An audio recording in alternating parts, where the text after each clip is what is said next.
Welcome to AB. तो आज हम लेकर आ गए हैं और एक रीडिंग, और ये होगा लव रीडिंग। ये कुछ ऐसा होगा कि current love energy checks past present and future possibilities. तो बने रहिए, मैं कार्ड सफल कर लेती हूँ और फिर रीडिंग शुरू करूँगी।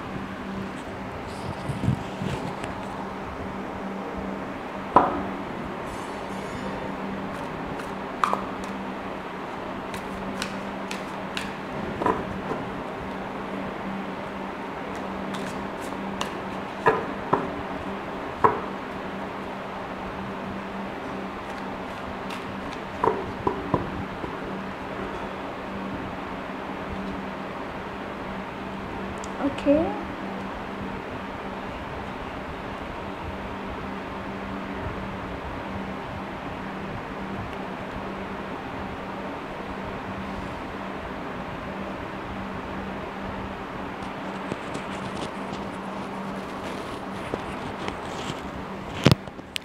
ठीक है। तो अगर हम रीसेंट पास्ट की बात करें तो पहला कार्ड जो आया है तो 6 ऑफ सोर्ड्स के कार्ड है, एंड फिर the world card and then 4 of cups.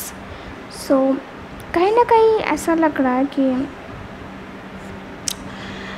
आपका जो पार्टनर है वो या तो कहीं दूर रहते थे, आपका लॉन्ग डिस्टेंस रिलेशनशिप हो सकता है, आप मिलने चाहते थे या फिर वो आते थे, ऐसा कुछ था। And in the world card it shows a very good relationship with your partner. बहुत अच्छा रिलेशनशिप था आप लोगों का।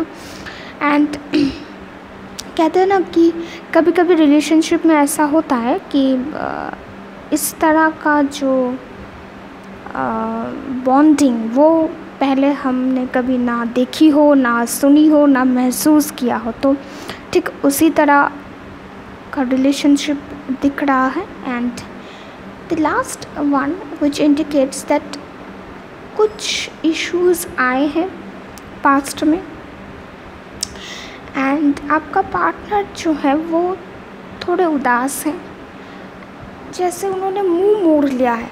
या फिर ये ऐसा हो सकता है कि आप लोगों के रिलेशनशिप में कुछ प्रॉब्लम्स है, इश्यूज़ हैं, या तो फिर ऐसा है कि उन्हें कुछ वर्क वाइज इश्यूज़ है या फिर उनके घर में कोई इश्यूज़ है। द मेन पॉइंट इज़ कि वो थोड़े उदास हैं। उनको ऐसा लग रहा है कि शायद दुनिया उनको समझ नहीं पा रही है, शायद उनके पास कोई अपॉर्चुनिटीज़ नहीं आ रहे हैं, वो क्या करे, कौन सा पाथ चूज़ करे, कहाँ जाए, किससे बताए। ये बहुत बड़ा जो लोड है उनके ऊपर आया है। पर ऐसा नहीं है कि उनके पास कोई होप नहीं है, कोई पॉसिबिलिटी नहीं है कि कुछ नया शुरू किया जाए, या फिर कोई इशू है जो रिज़ॉल्व नहीं किया जा सकता, ऐसा बिल्कुल भी नहीं है। पर आपका पार्टनर वो अड़ गया है कि नहीं, अभी तो मतलब वो देखना ही नहीं चाहते कि क्या हो सकता है, क्या है और क्या हो सकता है। तो इस बीच का जो गैप है वो फुलफ़िल नहीं हुआ है, एंड उसी वजह से शायद आप लोगों में थोड़ी दूरियां आ गई है। ये कार्ड ये भी इंडिकेट कर रहा है कि थोड़ी दूरियां आ गई हैं, आप भी थोड़े उदास चल रहे हैं और वो भी उदास चल रहे हैं। तो पास्ट एनर्जीज़ यही कहते हैं, एंड इसके बाद हम प्रेजेंट एनर्जीज़ चेक करेंगे।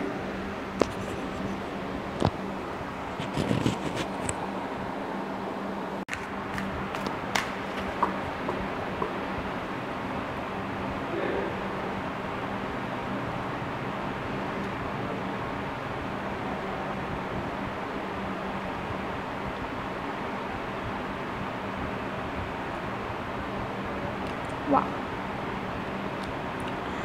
सो द प्रेजेंट सिचुएशन की अगर मैं बात करूँ, जो प्रेजेंट सिचुएशन में मुझे लग रहा है कि ये जो द फूल का कार्ड है, तो मुझे ऐसा लग रहा है आप बहुत बेफिक्र हो गए हैं। मतलब ऐसा आपने शायद बहुत बार कोशिश की है अपने पार्टनर को समझाने की कि वो समझ जाए, सिचुएशंस बेटर हो जाएंगी, पर शायद वो अभी तक कोप अप नहीं कर पाए हैं। तो एंड एक लॉन्ग पीरियड चले जाने के बाद आप बहुत बेफिक्र हो गए हैं। आपको लग रहा है कि ठीक है, लेट दम बी, उनको उनका समय चाहिए, उनको उनकी तरह जीना है तो वो जिए, मैं अपनी तरह जीऊँगी, अपनी खुद के ऊपर काम करूँगी, अपनी पॉसिबिलिटीज़ की तरफ देखूँगी। और हाँ, आपको भी समझने की ज़रूरत है, क्योंकि जब भी कोई इंसान ऐसा हो जाता है कि लाइक अ बेबी, वो ना ही कुछ ज़्यादा सोच रहा है ना समझ रहा है, बस कदम उठाए जा रहा है, जो it going as a with flow. तो ऐसा ही हो रहा है आपके साथ। और कहीं ना कहीं आपने भी यही पाथ चूज़ किया है कि मैं फ़्लो के साथ जाऊंगी, जो होना है हो जाए। एंड थोड़ी सी like I don't care type आप हो गए हैं। सो पर मैं कहूँ कि पेशेंस रखिए और थोड़ा संभल कर चलिए। संभलने की ज़रूरत सबको होती है, आपको भी है। एंड अगर बात करूँ तो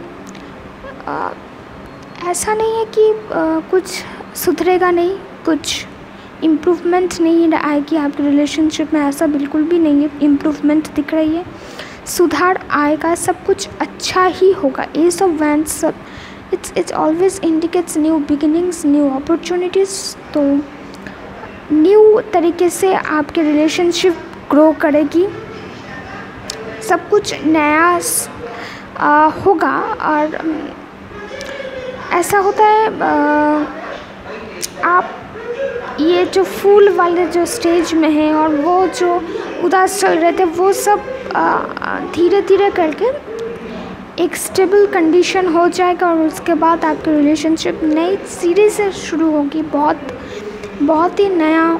आपको लगेगा कि शायद हो सकता है आपके पार्टनर के बिहेवियर में चेंज आ जाए, तो आपको लगे कि ये पार्टनर मतलब ऐसा तो नहीं था, ये इंसान अचानक क्या हो गया। So it can be like that also. I will say that new beginnings are coming, no need to worry. आपने जैसे आपको जीना है आप जिए, उन्हें भी टाइम दें, बी पेशेंट। उन्हें वक्त लगेगा पर वो भी समझ जाएंगे, आपको भी पॉसिबिलिटीज़ दिखने लगेंगी, आपको भी रास्ते दिखेंगे, उन्हें भी रास्ते दिखेंगे। And at the end you both are going to be together, you both are going to be in a new journey with new possibilities. Okay, let's see the future aspects. ये तो मतलब प्रेजेंट सिचुएशन का था कि present ऐसा ही है आप लोग, पास्ट वो था और प्रेजेंट में भी ऐसा ही है कि सब कुछ नॉर्मल हो रहा है धीरे धीरे। ठीक है, धीरे धीरे नॉर्मल हो रहा है, आपका फुल कंडीशन जारी है, वो भी अपने इश्यूज़ पर वर्क कर रहे हैं। एंड प्रेजेंट में ऐसा कंडीशन आएगा, टाइम लगेगा पर आएगा।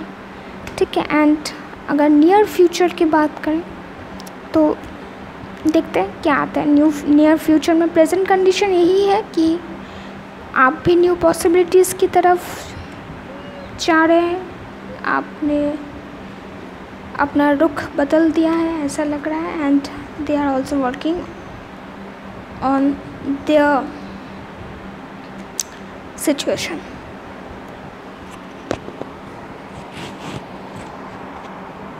सो अब देखते हैं फ्यूचर पर्सपेक्टिव क्या आता है। लेट मी सफल।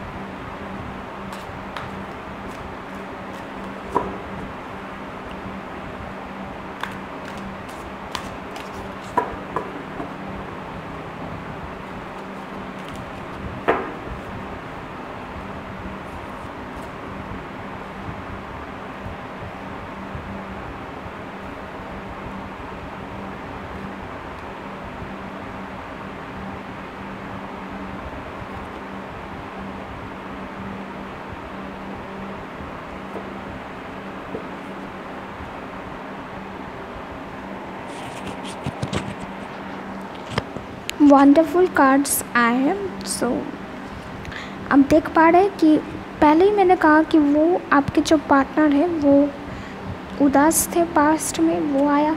एंड फिर मैंने कहा कि वो अपने इश्यूज़ पर वर्क कर रहे हैं, वर्क करेंगे भी। In present they are working.